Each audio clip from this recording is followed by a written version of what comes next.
Well, you can ask the group to line up is what one of my favorite activities. So what I'll say is I want you to get into groups. So I can either just ask them, what's your favorite food? And what I'll say is I want Chinese in this line. I want vegetarian in this line. I want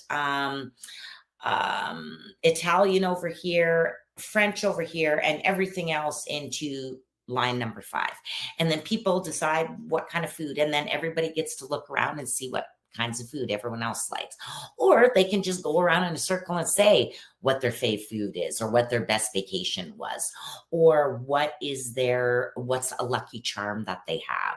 What do they like to do for self-care? Like, I mean, again, you can just Google icebreaker questions if you want to get a bunch of them if you're stuck. But I'm telling you, what's your middle name, right? Like, it's really about just getting people to connect and share with each other, right? Share a little bit of who they are. That's really what icebreakers are for, and helping us to create that safe space. So you can use icebreakers on their own, or you can use them as a lead up to other activities. All right. As an individual, how do I incorporate fun into my life? How can you incorporate it into your life? Well, that's a personal decision. But I want to share with you a couple of the things that I love to do. One of my number one favorite things is I absolutely love blowing bubbles. Yes, children's bubbles where you go, I love it. I have automatic bubble blowers, so I can just sit and do work and they just blow at random. I also have probably 100 different blowing implements so that I can blow all sorts of different bubbles. I've experimented with making them stronger. I've done, you know what I mean? Like, I absolutely love bubbles. It's my favorite thing. And why? Because it's easy and I can do it in 5 seconds.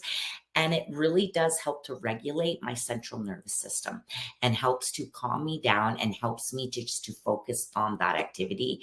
And really, it's a form of meditation for me. All right. I love doing paper crafts. I love rubber stamping. I'm a doodler. So one of my things I'll share with you, let me see if I can find them. Oh, right here, like, is just even doing something like this, right? I just printed off a piece of doodle art from the internet, took out some pens when I was doing where I needed to just calm my mind and not think of anything else. And so I just started coloring. So I love rubber stamping. I love all sorts of things, crafts, but you can find your own thing. What's the easiest? Some of you may love doing Sudoku or crossword puzzles or playing giant Jenga. You may like playing pickleball. You may, oh my gosh, there's so many things. And that's why I'm not going to give you an exhaustive list. What I need you to do is start to figure out, what might I like to do? What's interesting to me? And again, you may be going, yeah, right, Zan, where am I supposed to find the time for this with my team or myself? We're all so freaking busy. Well, the best way is to add it in short bursts. Don't try to do it for an hour. That's the problem with people and their goals these days. That's wonderful if you have an hour to do it, but if you don't, take 5 minutes, take 2 minutes. What can you do in that short amount of time? One of my really fun things that I love doing is Duolingo, is my language app. And it's helping build my language, which I want to learn a second language. It's part of my 15 minutes of personal development that I do every day. And it's really fun. Why? Because it's gamified. And I'll talk a bit about that in a sec here. Oh, I'm talking about that right now. Right. So, so blowing bubbles for yourself, giant Jenga. How do we fit this in? Sorry, I got distracted there. The story of my life, but that's okay. We keep moving forward. So how do we do this? So I told you, so a big way of doing this is gamifying activities. Gamifying activities. So what does that mean? It means being able to measure and create prizes for yourself in your different activities. Okay. It's about keeping track of a specific activity. Like I said, when we had the solo cups, I could have just got them throwing them back and forth to each other. But part of the fun and the play of it was to make it a little bit of a competition. So I told them to keep track of it.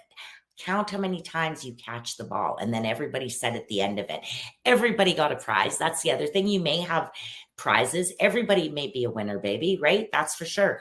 But you can give out a small prize, right? Or not.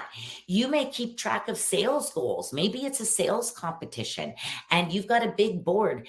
Make it fun, right? Get the sales teams to name themselves after Star Wars characters. It's the Darth Vader team, right? But get them to draw a picture, get them to make little hats for their teams. Like there's so many different ways that you can create camaraderie within your team and to do it in a fun way without a lot of organization or supplies, right? Because I know that's another big piece of it. So for yourself, how do I do it? Create a healthy living challenge for yourself. Talk to a few friends. I got my friend Tess right now, and we're both doing living and doing our healthy activities on our own and doing them in different ways. But we're checking in with each other on a regular basis, sharing our wins, sharing the things that we're struggling with. And man, I'm going to see her. She lives in Texas. I can't wait to see her next month. I really feel like I want to see a difference and I want her to see a difference in my health and my body and the way I feel about myself. So it's not a competition. It's really about me wanting to show up for my best self when I see her. And so that's really about creating that inspiration and motivation for yourself as well.